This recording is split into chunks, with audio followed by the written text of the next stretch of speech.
سلام دوستان، میخوام توی این ویدیو بروزترین سوالات آزمون گواهینامه آلمان رو بهتون یاد بدم. تاریخ 1 اپریل 2025 آخرین آپدیتی هست که برای سوالات اومده. خب سوال اول: Wie verhalten Sie sich jetzt richtig؟ حالا باید چطور رفتار کنی؟ Ich bremse ab، ترمز میکنم. Ich weiche nach links aus، به چپ منحرف می شوم. Ich fahre gleichmäßig weiter، یعنی بدون تغییر سرعت ادامه میدیم. خب میخوایم این سوال رو بررسی کنیم. گزینه اول میخواد بگه که جانب احتیاط رو رعایت میکنیم. گزینه B و C میخواد بگه که حق تقدم با ما هست یه جورایی. حالا ویدیو رو با هم دیگه نگاه میکنیم. به علائم راهنمای رانندگی توجه کنید، توی آینه ها نگاه کنید، پیاده رو و ترافیک مقابل. یه ماشین مشکی پشت سرمون هست که از چپ داره بهمون نزدیک میشه. توی پیاده رو یک دوچرخه رو میبینیم و جلومون هم هیچ ماشین دیگه ای من ندیدم. دوباره ویدیو رو داریم نگاه میکنیم، ماشین رو پشت سرمون میبینیم که هیچ ماشین دیگه جلومون نیست به جز همون دوچرخه. گزینه یک جانب احتیاط هست، قطعا درسته. گزینه دو میگه که به سمت چپ میریم. به خاطر اینکه یک ماشین سمت چپمون هست کاملا غلط هست.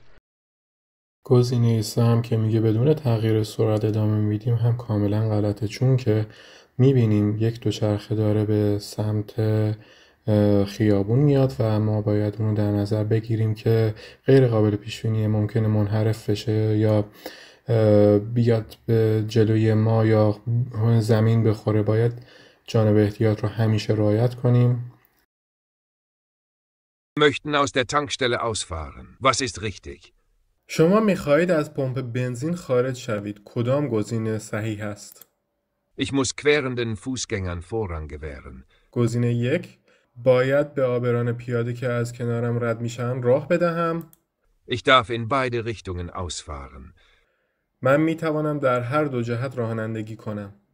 Ich habe Vorfahrt vor von links kommenden Fahrzeugen. من نسبت به وسایل نقلیه‌ای که از سمت چپ میآیند حق تقدم دارم. سه تا گزینه حق تقدم رو داره بررسی میکنه. گزینه یک میگه که باید به عابران پیاده حق تقدم بدیم. کاملا درسته، معمولا همیشه باید همین کار رو بکنیم. گزینه دوم باید علائمی که توی ویدیو هست رو بررسی کنیم. میگه که دو طرف حق اینو دارم که بپیچم. توی ویدیو مشخص میشه که آیا این گزینه درست هست یا نه. و این که معمولا وقتی که از پمپ بنزین میایم بیرون حق اینو نداریم که به چپ بپیچیم، ولی باز هم باید نشونه ها رو بررسی کنیم.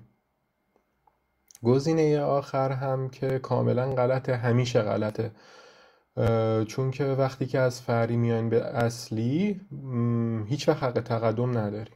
همه جا این گزینه اشتباه هست و نیازی نیست اصلا بررسیش کنیم. خب از پمپ بنزین داره خارج میشه.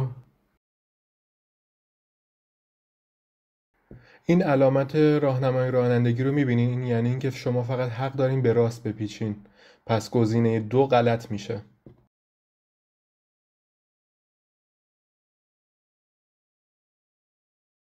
میبینین دوباره علامت راهنمای رانندگی رو؟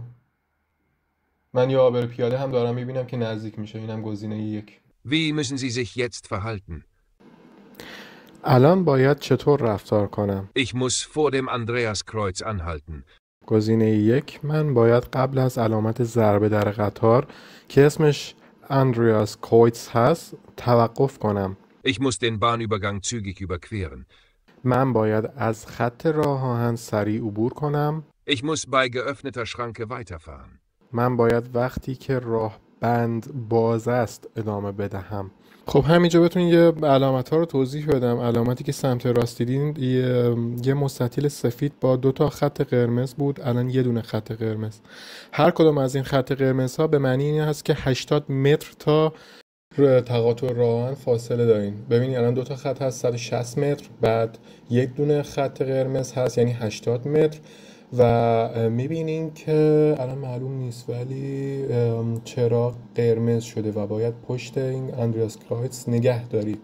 راهبند بسته نشده ولی باز هم چون که چراغ قرمز هست باید همیشه جانب احتیاط رو رعایت کنین و پشت علامت ضربه در نگه دارین، نباید از خط عبور کنین. گزینه 3 غلط هست، یعنی با وجود اینکه هنوز راهبند باز هست چون چراغ قرمز شده شما نباید عبور کنین. Was ist in dieser Situation richtig? چه چیزی در این موقعیت درست است؟ Ich darf höchstens mit Schrittgeschwindigkeit an dem Bus vorbeifahren. گزینه 1 به معنی حد اکثر سرعت قدم زدن هست که بین 4 تا 7 کیلومتر در ساعت هست. میگه که من فقط با حد اکثر سرعت قدم زدن که گفتم بین 4 تا 7 کیلومتر در ساعت هست مجاز هستم از کنار اتوبوس عبور کنم. Sir, der blaue PKW muss anhalten. گزینه 2 میگه خودروی سواری آبی رنگ باید توقف کند. Ich darf mit unveränderter Geschwindigkeit weiterfahren. گزینه 3 میگه که من مجاز هستم بدون تغییر سرعت ادامه دهم. خب میریم ویدیو رو ببینیم. خب میبینیم که ماشین آبی رنگ سمت راست ما هست و یک اتوبوس جلوی ما هست. پشت سرمون هم هیچ ماشین دیگه ای نیست، هیچ علامت راهنمای رانندگی هم مشاهده نمیشه. اتوبوس میره به ایستگاه نگه میداره، ماشین آبی رنگ سرعتش رو کم میکنه، ما هم سرعتمون رو کم میکنیم و با سرعت Schrittgeschwindigkeit از کنار اتوبوس عبور میکنیم. برای اینکه نکات تکمیلی رو هم بهتون بگم، گزینه 2 گفته که کامل ماشین آبی رنگ باید نگه داره، نه لزومی نداره که نگه داره، فقط باید با احتیاط عبور کنه. توی این ویدیویی که دیدیم چون که توی اتوبوس رفته ایستگاه سمت راست نگه داشته و ما میتونیم از سمت چپش عبور کنیم. بعضی از ایستگاه‌های مترو وجود دارن که ایستگاه سمت راست هست و مترو وسط خیابان نگه میداره. توی اون شرایط هست که ماشین ها باید توقف کنن، ولی وقتی که اتوبوس میبینین که رفته توی ایستگاه سمت راست نگه داشته لزومی نداره ما نگه داریم، فقط باید سرعت رو به میزان Schrittgeschwindigkeit که سرعت قدم زدن هست پایین بیاریم تا بتونیم خودرو رو کنترل کنیم. Was müssen Sie in dieser Situation beachten? در این وضعیت باید به چه چیزی توجه کنید؟ Könnten die Fahrbahn überqueren? گزینه 1 ممکن است مسافرین یا افرادی از عرض خیابان عبور کنند. Ich darf nur mit Schrittgeschwindigkeit am stehenden Bus vorbeifahren. من فقط مجازم با سرعت قدم زدن از کنار اتوبوس متوقف شده عبور کنم. Ich darf nicht am stehenden Bus vorbeifahren. من اصلا مجاز به عبور از کنار اتوبوس متوقف شده نیستم. خب بریم ویدیو رو ببینیم. خب پشت سرمون هیچ ماشینی نمیبینم، هیچ علامت راهنمای رانندگی هم اینجا نمیبینم، فقط یک اتوبوس جلومون هست و سوال هم در مورد اتوبوس. راهنما رو زده و متوقف شده، دقیقاً مثل سال قبل هست. ما باید با سرعت Schrittgeschwindigkeit که بین 4 تا 7 کیلومتر هست از کنار اتوبوس عبور کنیم و باید این رو متوجه باشیم که ممکنه مسافرین از اتوبوس پیاده بشن و وسط جاده بیان. گزینه آخر که گفته که نمیتونیم از اتوبوس عبور کنیم اشتباه است، میتونیم عبور کنیم، لازم نیست که بایستیم. Wie verhalten Sie sich jetzt richtig? سوال: چه رفتاری درست است؟ Ich fahre jetzt los. گزینه 1 من همین الان حرکت میکنم. Sir, ich fahre erst los, wenn der LKW weiterfährt. گزینه 2 من فقط وقتی حرکت میکنم که الکاوی یا همون کامیون حرکت کند. Ich fahre erst los, wenn meine Ampel grün zeigt. گزینه 3 من فقط وقتی حرکت میکنم که چراغ راهنمایی من سبز شود. میریم ویدیو رو ببینیم.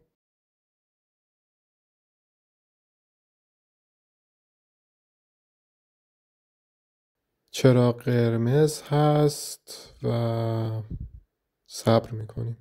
چراغ خاموش شد، میتونیم حرکت کنیم.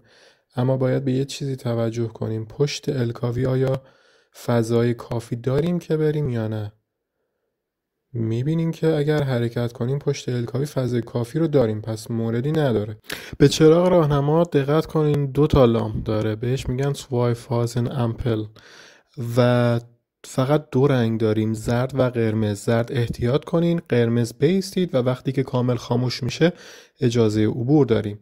گزینه 1 کاملا درسته، میتونیم وقتی که خاموش شد حرکت کنیم. گزینه 2 لازم نیست بمونیم، وقتی که چراغ برای ما خاموش میشه میتونیم حرکت کنیم. پشت الکاوی هم فضای کافی داریم. گزینه آخر اصلا گفتم رنگ سبزی وجود نداره توی این چراغ راهنمایی، پس کاملا غلطه اینجا. Wie verhalten Sie sich jetzt richtig? سوال: اینجا چگونه رفتار میکنیم؟ Ich halte hinter dem Taxi an. گزینه 1 پشت تاکسی توقف میکنم. Ich wechsle auf den linken Fahrstreifen. گزینه 2 به خط چپ تغییر مسیر میدهم. Ich fahre vorsichtig rechts an dem Taxi vorbei. با احتیاط از سمت راست از کنار تاکسی عبور میکنم. خب توی آینه میبینم که از سمت چپ داره یه ماشین بهم نزدیک میشه. چراغ راهنما رو میبینم که سبز عبور میکنم. یه موتور از سمت چپ داره بهم نزدیک میشه. تاکسی راهنما زد و من باید متوقف بشم چون که سمت چپم یک موتور بود. نمیپیچم سمت چپ و پشت تاکسی نگه میدارم. یک ماشینم پشت موتور هست، پس به هیچ وجه نمیتونم الان برم سمت چپ. پس گزینه 1 فقط درسته. Wie verhalten Sie sich jetzt richtig? چطور رفتار میکنیم اینجا؟ Ich verringere meine Geschwindigkeit. سرعت خودمون رو کم میکنیم. Ich fahre möglichst weit rechts. تا جای ممکن در سمت راست حرکت میکنیم. Ich signalisiere dem Motorradfahrer, dass er mich überholen kann. به موتور سوار علامت میدیم که میتونه از ما سبقت بگیره. خب این سوال خیلی نکته داره. اول اینکه جاده‌ای که داریم توش میریم بسیار خطرناکه، چون دید کافی نداریم، ارزش کمه و خیلی خطرناکه. میبینیم که یه الکاوی هم داره به همون نزدیک میشه، ممکن موتور سوار رو نبینه، پس بهش هیچ سیگنالی نمیدیم که سبقت بگیره. موتور سوار سرعتش زیاده و این جاده ممنوعیتی برای سبقت گرفتن نداره. ما باید سرعتمون رو کم کنیم که بتونه پشت سری ازمون سبقت بگیره و تا جای ممکن از سمت راست برونیم. این یک حرکت استاندارد هست که باید انجام بدیم، اما بهش راهنما نمیزنیم. دلیلش رو هم گفتم، چون که داریم میبینیم که یه الکاوی داره به همون نزدیک میشه. پس گزینه الف و ب گزینه درستی هست و گزینه سی غلط هست. Wie schnell dürfen Sie nach dem Abbiegen höchstens fahren? سوال اینه که بعد از پیچیدن بیشترین سرعت مجاز چقدر هست؟ خب اینجا ما یه تابلوی محدودیت سی رو میبینیم و تابلوی حق تقدم رو میبینیم. بعد از اینکه به راست میپیچیم هیچ تابلوی محدودیت سرعتی رو نمیبینیم، پس وقتی که به راست میپیچیم دیگه محدودیت سی نداریم و حد اکثر تا 50 کیلومتر بر ساعت میتونیم رانندگی کنیم. Wie verhalten Sie sich jetzt richtig? در این موقعیت چجوری رفتار میکنم؟ Ich verringere meine Geschwindigkeit. 1. سرعت خودم رو کم میکنم. Ich lasse den blauen PWI vor mir einscheren. 2. اجازه میدم خودروی آبی جلوی من بیاد و بهش حق تقدم میدم. Ich beschleunige. 3. شتاب میگیرم، سرعتم رو زیاد میکنم. خب ببینین ماشین آبی از سمت چپ داره سبقت میگیره.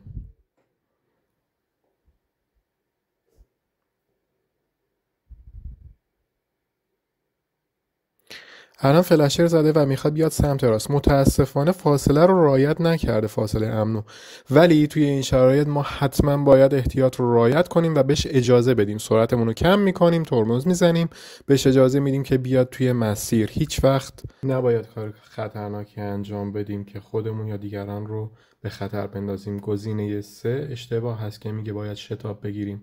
اگر این کارو کنیم مسلماً بدون تردید باعث تصادف میشه. پس گزینه 3 غلطه و گزینه 1 و 2 درستن.